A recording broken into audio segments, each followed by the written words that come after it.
अस्सलाम वालेकुम, hello and welcome. Iqbal and इंशाल्लाह सर्विसेज मैं मोहम्मद इकबाल खान एडवोकेट। आज का जो हमारा लीगल लेक्चर है वो है Punjab land revenue amendment act 2026।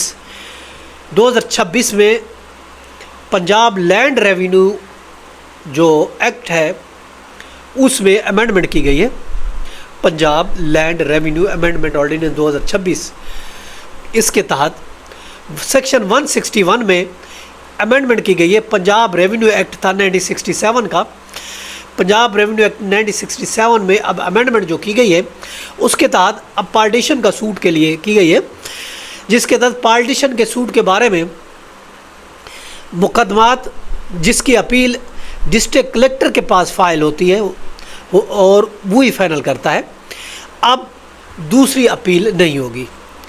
इस अमेंडमेंट के तहत पार्टीशन के सारे मुकदमात जिसकी अपील अब डिस्ट्रिक्ट कलेक्टर के पास फाइल होगी और वही फाइनल करेगा, दूसरी अपील कहीं पे भी नहीं होगी।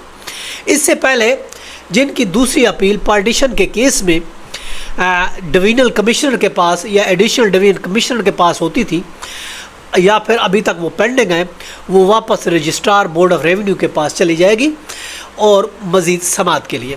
ये जो है government of Punjab board of revenue ये 9/4/2025 को ये उसके मुताबिक जो अभी अमेंडमेंट की गई है पार्टीशन के सूट के बारे में, ख़ासकर जो जिसकी दूसरी पहले अपील जो थी वो उसके पास डिवीजनल कमिश्नर या एडिशनल डिवीजन कमिश्नर के पास होती थी, अब ऐसा नहीं होगा।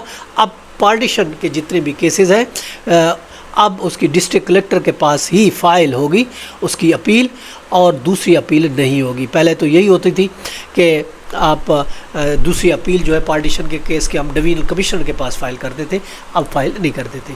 ये नई अमेंडमेंट है। ये था आज का लेक्चर। कल फिर मिलते हैं। अपना ख्याल रखिएगा। Have a nice day. अल्लाह हाफ़िज़।